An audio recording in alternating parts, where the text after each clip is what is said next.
I am Dr. Swannie Jett, and I have a passion for public health for over 30 years. Now, I'm in a position to affect change. And these are the critical conversations about health in our community with the people who can help me make those changes.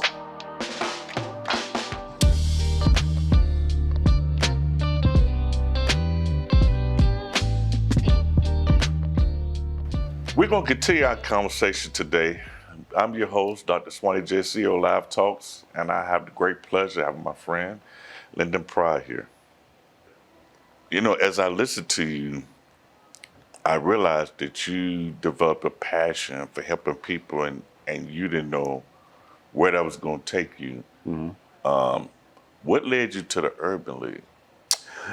So we got to Louisville in 2015 because my wife, Dr. Brandy Kelly Pryor, was hired to run the Center for Health Equity here in Louisville. So that's what got us to the city. I had made the decision just personally at that point that I didn't want to go back and work in higher ed. Like I tell people all the time, I'm highly employable. And I could have gone and worked, back on the college. I mean, there are 5, universities in this city. I could have probably found a job to go do something and done fairly well. But I was kind of a little bit disenchanted with higher ed at that point. I didn't like kind of what was happening in the higher ed space and in the ways in which we were handling students. And so I was kind of done with that. Also, I just wanted to make a more significant impact on my community. So that's what brought us here, right? Like, and so her work at the health department, and I decided, I wanted to do something else for the community or have a deeper impact and connection to community. And LaQuanja, Dr. Nesbitt was here then. She had just left. And so Randy's doing Center for Health Equity, and it's crazy because Sadiqa Reynolds, who was over the health department, she actually hired Brandy. And when we came, she told Brandy in the interview, she was like, "We're gonna hire you. Like, what's it gonna take you to get there?" And Brandy was like, I have a husband, and we got a 6-month-old. Like, we got to figure out all those sorts of things. Yeah, and so Sadiqa, in her typical fashion, was just like, "Where are they?" And she was like, "Well, they at the hotel." And she was like, "Okay, cool. I'm gonna go see them. Call and tell them I'm coming." And so literally, Sadiqa came over and was like, I came down, our first daughter, we were 6 months old, and Brandy was still nursing, so that's why we all made the trip. Came down, met Sadiqa, and she was like, "Cool, what you do?" And I was like, "I do lots of stuff, but I do higher education." But I told her, I was like, "I don't want to do higher ed. I don't want to go work and all that." She was like, "All right, we'll make sure that it happens. Here's my number. We'll talk or whatever." And so went back to Texas and then started exchanging with Sadiqa. And basically it came out, she was like, "Look, if you can write a grant," she's like, "I'm finna go to the Urban League. If you can write a grant to pay yourself, you can come work at the Urban League." Okay. I was like, "Cool, That's fair." I was like, "I can do that." And so got to the Urban League and wrote a grant for our community health worker program at the League, which was funded by the Humana Foundation. And that started the journey. Okay. Yeah. So we have 4 community health workers now. So I've been trying since, let me go back to think, 2012 when I moved to 2013 when I moved to Florida to get the community health workers paid billable service through the state. Yeah. So that tell you how long ago that was. Yeah, I mean, now it just came to fruition. Just passed, yeah. This year. And we still working on the details, Right. or waiting Still on the working details. Yeah. So tell me everything that the Urban League is doing now. The Louisville Urban League, jobs, justice, education, health, housing, and now Black business is the business that we do. It is how we serve Black people and other marginalized populations in Louisville, Kentucky.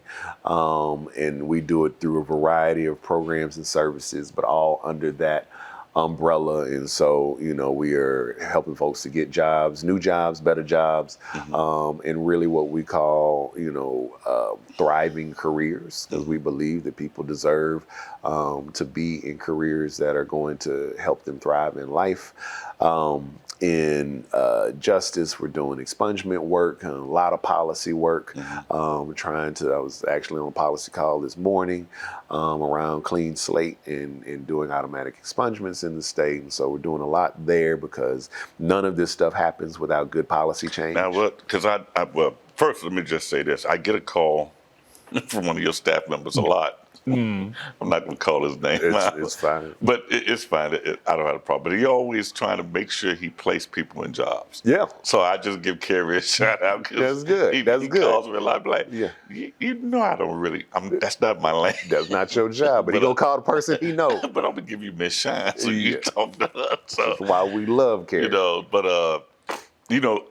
the investment, and I know you're doing a lot with expungement, but explain exactly what can be expunged.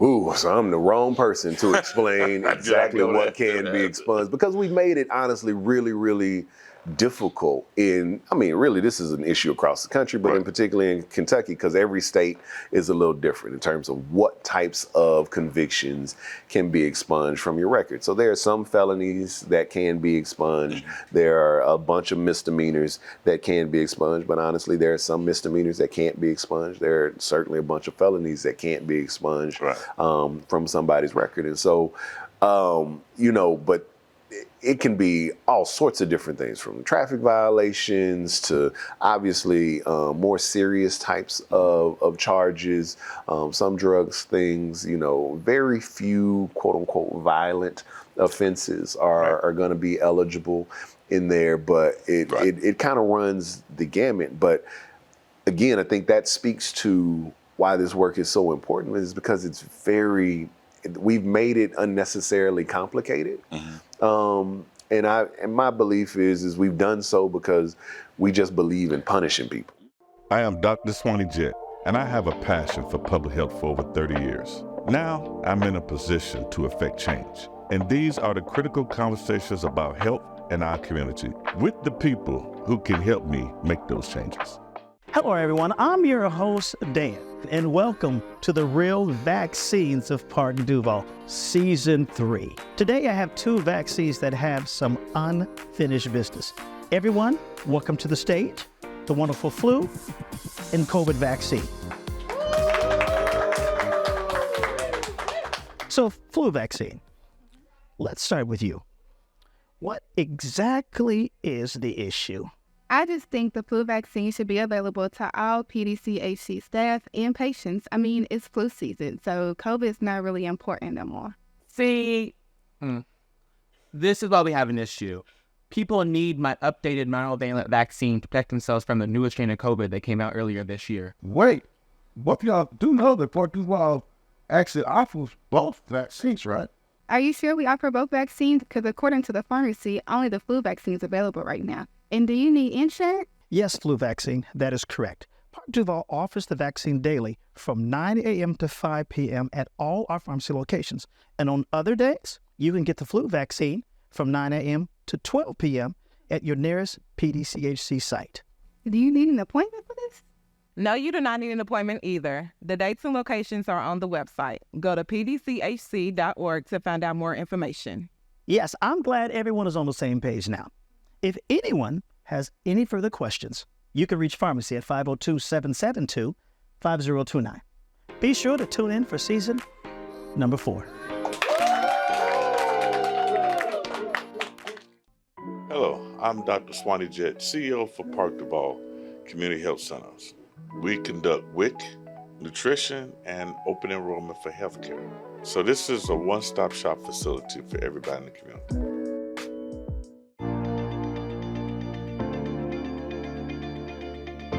Hi, my name is Swannie Jackson. This is Shakoya Gurton, and we're both medical assistants here at Park DuValle Women's Health. We specialize in pregnant women, mammograms, ultrasound, and any vaginal complaint. So we offer free pregnancy tests. We offer glucose testing for our patients who are 27 weeks pregnant. We offer mammograms if they need one, if they find any lumps in their breast, and we also offer ultrasound if there's any abdominal pain or a pregnant patient. It's important for our women to keep up with their bodies, because if they was to have a lump in their breast and they don't perform monthly, everyday breast check, it could be a lump there that may need a mammogram, and we could catch it just in case it's cancerous. You can contact us at pdchc.org, or you can call 502-774-4401, extension 1142. You bring up something interesting, and I'm curious. Is there a difference between race in terms of expungement?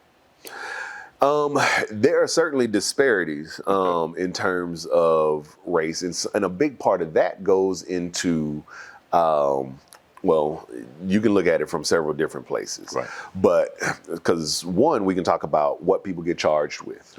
Right. Like, and so we know that there are inequities in how And somebody how people gets charged, right? Yeah. So you can have folks who have committed, quote unquote, the same crime, but they will be charged differently goes based back on to their that race, right? Dr. Michelle Alexander book. Yes. Which before there was Hawanzi Kunjufi, Dr. Hawanzi Kunjufi that wrote, which I met him at the Urban League years ago in Chicago. Yeah.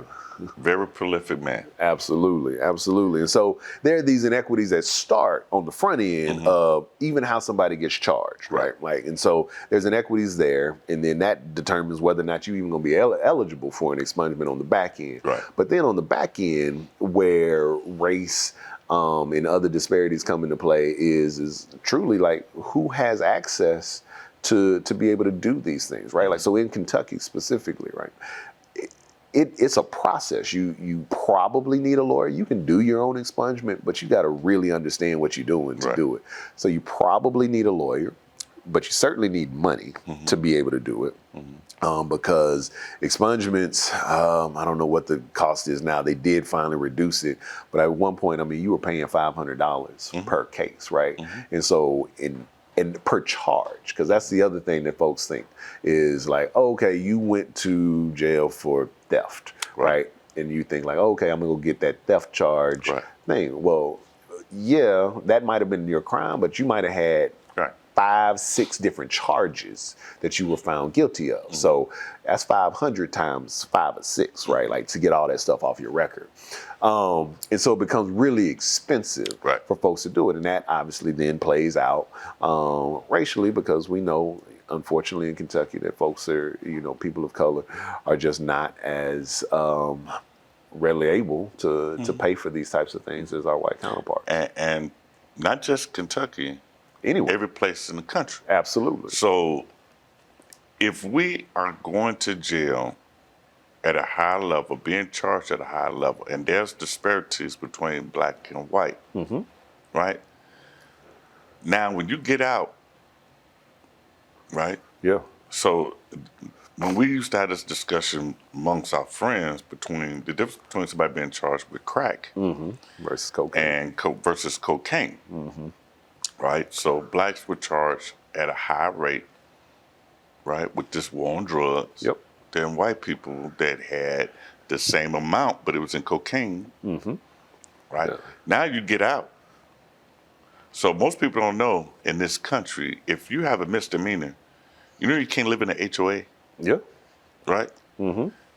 Now, you done went to jail. You done did the time. You're supposed to get rehab, become reacclimated back to society, right? But you can't get a job. Nope. Can't get housing, right? Can't get any subsidies from the federal government. Yep. Can't get financial aid, so you can't even go to school. Right? So, how's that political science working out now? Exactly. I mean, but it's even like little things, right? Like, so here in Kentucky, you can't go on a field trip with your kids. Right. Can't show up at the school. You can't show up. Like, and so even in those little places, right? Like your ability to be an engaged parent, right, is impeded by this background that you have for a debt that you have paid, right? Like you have served. And I think that's the thing that often gets lost. Yeah, can't vote. Like so those rights are taken away. Like, but it is that part about it is folks have done their time, if they had to go and serve, or if they've been on probation or whatever, they have actually served whatever it is that has been given to them, yet we continue to penalize them Well, beyond. essentially for life, right? Like, and so in many of these cases, like you could do something that is essentially a misdemeanor and get what I would term as truly a life sentence because you are having to deal with this for the rest of your life. And it's just simply not fair, right? Like, it is simply not something that we should be allowed to do in this country. But again, it goes back to this idea that we just don't care about, you know, unnecessarily punishing people. And something that I say all the time is that this country, for whatever reason, is more than willing to just throw people away. Right. And I don't know where that comes from and where that stems from or why we don't understand that that's what we're doing. But that is exactly what we are doing. We throw people away, except they don't go away.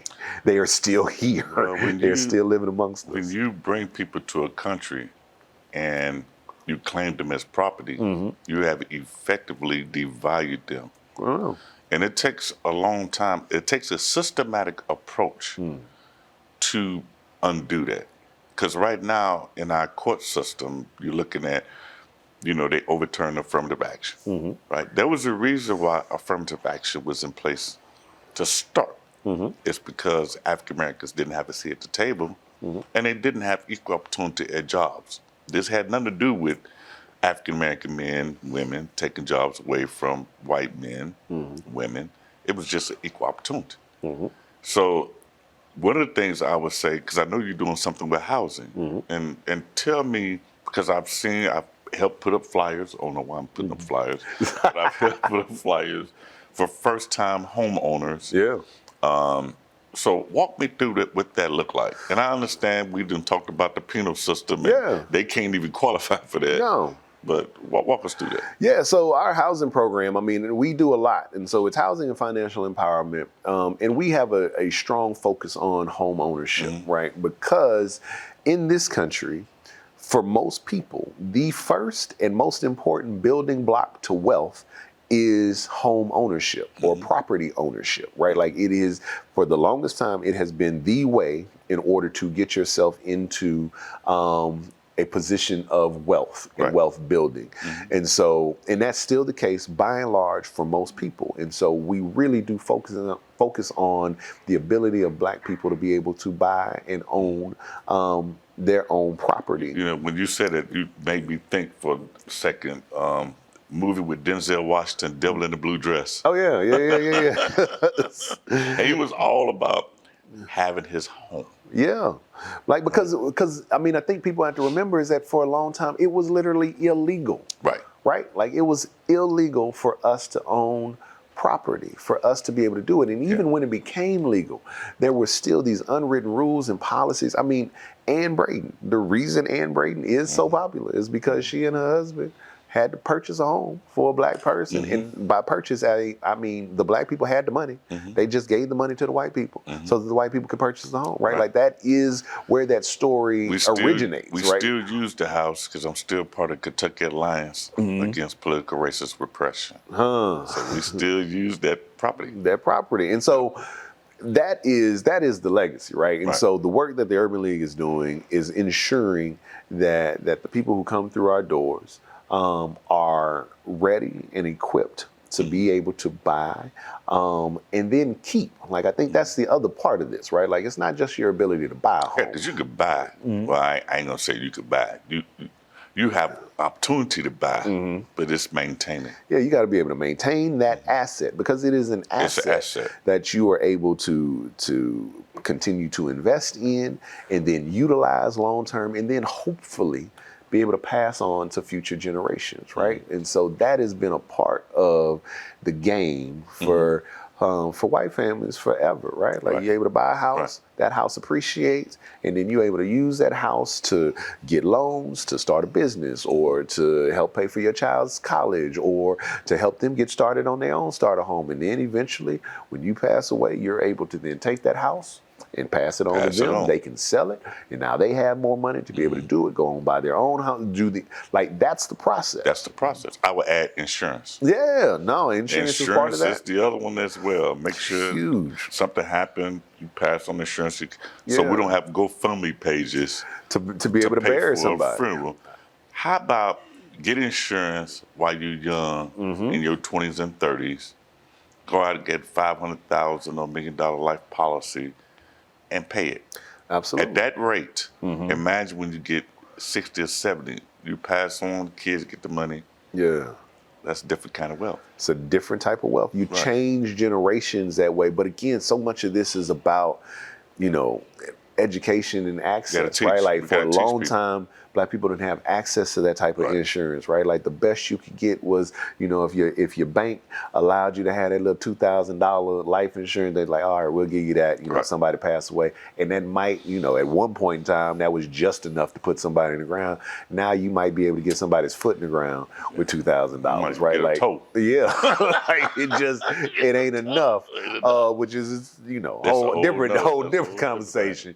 But yeah, and so we are doing our best to make sure that our people are aware of what are the options available to you to be able to start to establish these foundational building blocks, not just for you today, but for your kids, for your grandkids, and for their kids, because this is about generational wealth building. Right. And we've got to do more to ensure that we are taking care of our communities long term. Like your kids should not have to start over.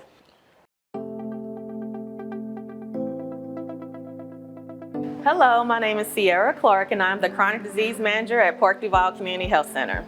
Ever since I started at Park DuValle over 9 years ago, I have been committed to helping patients live healthier lifestyles. I am currently serving patients in the Chronic Care Management Program, or CCM program. My team and I help patients manage their chronic conditions such as obesity, high blood pressure, high cholesterol, and diabetes. In this CCM program, you will receive several benefits to help you manage your health. We offer monthly telephone calls to check in with your progress and to assist you with any concerns, assistance with scheduling your healthcare appointments, and assistance with filling your prescriptions in a timely and convenient manner. We also offer many resources to help you with the barriers you may face with eating healthy, being physically active, or monitoring your conditions at home. For more information, visit us online at pdchc.org or visit one of our health centers. We are here in the community. We partner with our community health workers to run vaccination clinics throughout the city of Louisville, specifically downtown and the West End. The importance of events like these is that a lot of people have transportation issues, so we are able to come out into the community and get people the vaccinations that they need. So it's really important to have these type of events in the community because, as we know, when COVID and flu season comes around, our underserved communities are hit the hardest. So if we can bring any vaccines or anything that they need, glucose testing, it's important to meet people where they're at. At Park DuValle, we care about the community. We do events like this monthly because we are the community and we love to give back to the community. Be sure to visit our website for more of our upcoming community outreach events. For more information, visit us online at pdchc.org.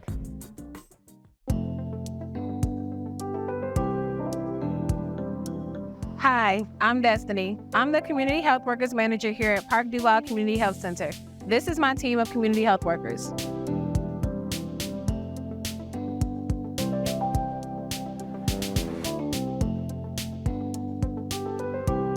Community health workers close care gaps, reduce barriers to care, and address health disparities in our community. Community healthcare workers act as a bridge between the patient and the provider to stay engaged in the healthcare plan. CHW strives to work as committed care team members for PDCHC, for current patients, and to provide access to those who need a new medical home. For more information, please visit pdchc.org or visit one of our centers. Thank you. Park DuValle and the Urban League have been intertwined for decades. Right? And we fighting some of the same battles. The reason I make sure we intertwine because Park DuValle just don't look at healthcare. I look at social determinants of health. I look at disparities in all areas because guess what? At the end of the day, it impacts health. Absolutely. So I need you. No, I mean, and I'm gonna be here. Like I said, like I for that to happen, I'd have to trust a whole lot of people to do the right thing. And quite frankly, there are a lot of folks who ain't proven that they can act right. And so until then, the light's gonna be on, the foot's gonna be on the gas, and our elbow gonna be firmly on the neck of anybody trying to hold folks back. But I love what you say in terms of how Park DuValle approaches health, and I do think that those are some of the things that we really have to get this community engaged in and to understand, really, this idea that housing is health, right? Food is health. Education is health, right? Like all of these things are truly health issues at the root. And so when we're talking about, we want people to be healthy, all right, let's talk about it, right? Let's talk about more than just what's your blood pressure, what's your cholesterol, what you're eating, did you exercise? Like all that's important. Absolutely. Let's do that. But I also need to talk about, like, all right, are you in a safe, comfortable living space, right? Correct. Like, are you able to get around town? Like, transportation is a health issue. It's a health issue. Like, these are the things that we got to deal too many with. Grocery stores. Right. Like all of that stuff. Oh my God. Like we got so much to do around environmental justice in Louisville. I know. Like, and it's gonna be a place that I think, you talk about legacy stuff, that's gonna be a place that the Louisville Urban League does start to dig in, because what is happening, and I think I've always been aware of it, but I've become more recently, in the last several months in particular, have become more acutely aware of just some of the incredible disparities in terms of environment that are going on in this city. And there have been folks who've been fighting this fight for a long, long time, and it's got to change. Well, I'm glad you mentioned that, because I've been part of the fight with West Jefferson County Task Force. My research for my doctorate was based on Rubbertown. Oh, man. And recently, Park DuValle, DuValle, and West Jefferson County Task Force just got a grant from EPA to redo the West Louisville air toxic study that was done in the 90s. Wow. So I was the liaison from the health department to the West End to work on this study back then. Wow. So us receiving the grant, we're going to start working next year to redo the research. And so we got a lot more to come.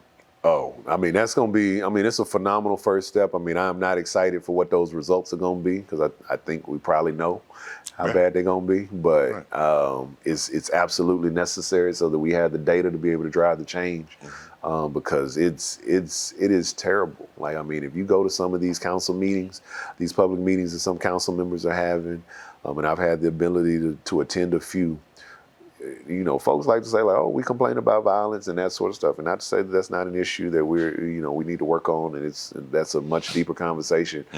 But right next to that has been environment, air quality, water quality, those types of things, like, are right there. They're huge. And nobody, and I shouldn't say nobody, none of the folks who need to be talking about it are talking about it. And that's probably the reason why, even though I'm the CEO for Park DuValle, I've ran 3 health departments. And so I look at it from a holistic approach, that I got to do upstream approaches to change people's health. Yeah. And I need all key players in the system. So, I want to thank you for coming to the show. Yeah, man. I'm looking forward to you being the CEO, so we can do a lot of collaboration. Yeah, man. I appreciate you having me. So that concludes the show for today. Hopefully you enjoyed it. It was well entertaining. Again, I'm your host, Dr. Swannie Jett. This concludes CEO Live Talks. Have a great rest of your day.